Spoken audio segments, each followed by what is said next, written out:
svabhāvato vidyamānaṃ kim punaḥ samudeṣyate tasmāt samudayo nāsti śūnyatāṃ pratibādhataḥ. Svabhāvato vidyamānaṃ kim punaḥ samudeṣyate tasmāt samudayo nāsti śūnyatāṃ pratibādhataḥ. MMK chapter 24 verse 22. While being found as a thing unto itself, what will be produced anew? Therefore, for one who negates emptiness, there is no production of suffering. So the second noble truth in Sanskrit is generally represented by the word samudayo, and that is from prefix sam and ud and the verbal root I, to go. So ud-I means to go up, and samudi means to go up together, to arise together, to come together. So that describes the coming together of suffering. It describes the dependent arising of suffering as the coming together of suffering. So not from a cause, not from a non-empty cause. If we conceive of suffering as arising from, let's say, ignorance, and we conceive as ignorance as something to be got rid of, that isn't how the Buddha explained the samudayo, the coming together, the arising together of suffering, because the Buddha taught the dependent arising of suffering from empty happenings, not from non-empty things. This is the whole point of MMK. So, as a translation of samudayo, in Chinese they went for shū, which means accumulation. So the Four Noble Truths in Japanese, the Japanese pronunciation of the Chinese characters, that is, are ku, shu, metsu, do. So ku is suffering or bitterness, shu is accumulation, aggregation, metsu is cessation, and do means the way, as in karate do, the way of karate, or judo, the way of judo. In native Japanese, do would be michi, which means a path or a way, but that's called a kunyomi, the original Japanese pronunciation. But do is the onyomi, the Japanese pronunciation of the Chinese Tao is do. So ku, shu, metsu, do, shu, accumulation, is in Sanskrit samudayo, and that's what this verse is about. So the original verb of samudayo is samudi, and the future passive is samudeṣyate, which is in the end of the first line. Kim punaḥ samudeṣyate. What will be produced anew? Samudeṣyate will be produced. So kim is a question word, means what, how. Punaḥ means again, or further, afresh, anew. Kim punaḥ samudeṣyate. What will be produced anew? So the Buddha's point about suffering is that it is produced anew because it's dependently arisen. But the question here is svabhāvato vidyamānaṃ, and this is another phrase that expresses the opponent's scheme in which there are real things, real self-existing things. So vidyamānaṃ is the neuter singular present participle passive of vid. So vid is defined, vidyate is found, vidyamānaṃ is being found. And svabhāvato is svabhāvataḥ. With sandhi, it goes to, before vid, it goes to svabhāvato. Originally svabhāvataḥ before sandhi.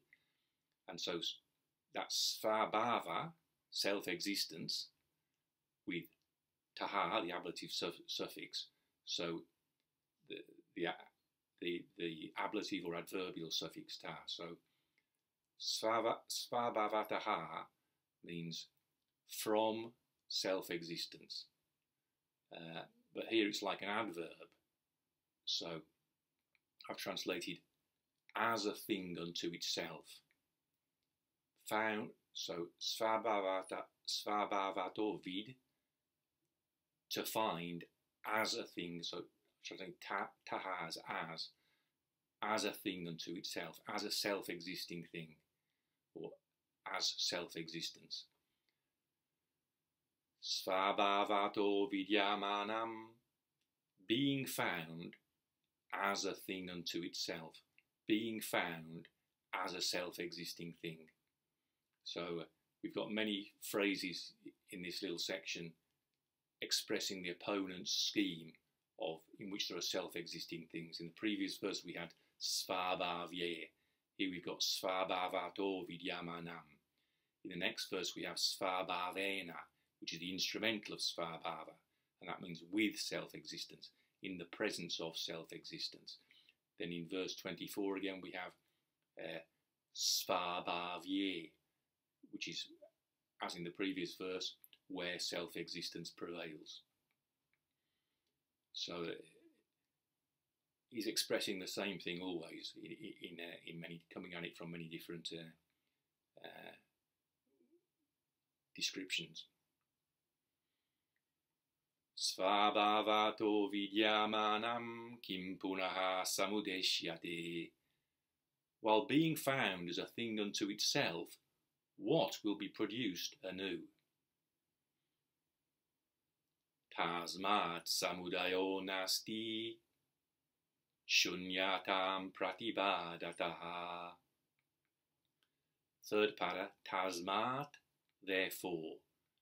Samudayo is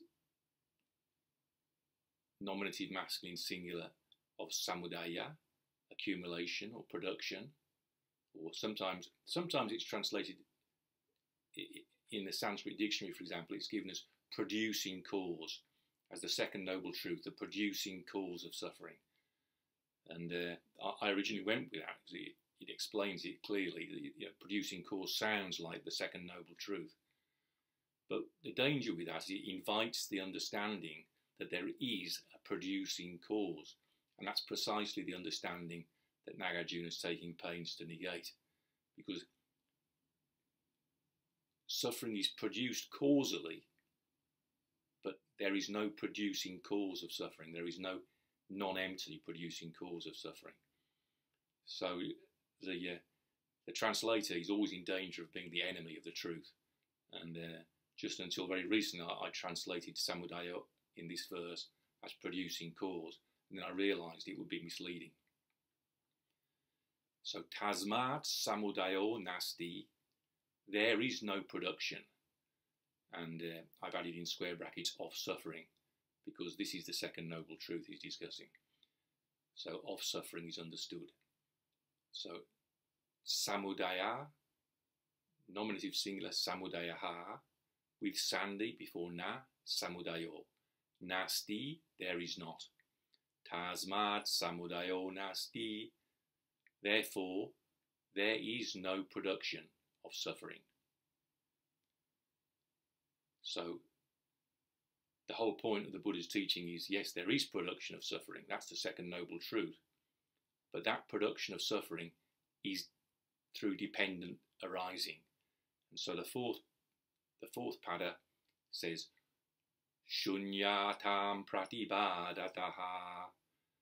And pratibād means to negate. Pratibādhat is the present participle, negating, and pratibādhataḥ is genitive singular, of the present participle of pratibādhataḥ.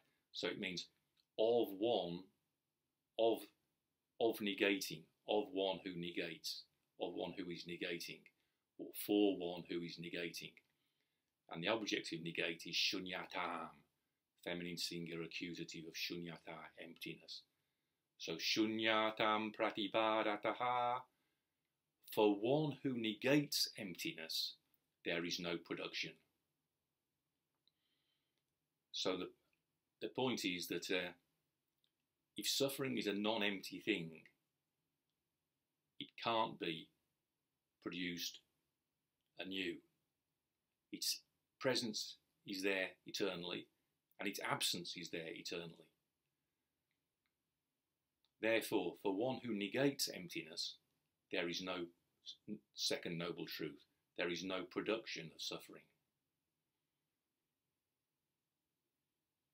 Svabhāvato vidyamānaṃ kim punaḥ samudeṣyate tasmāt samudayo nāsti śūnyatāṃ pratibādhataḥ. While being found as a thing unto itself, what will be produced anew? Therefore, for one who negates emptiness, there is no production of suffering.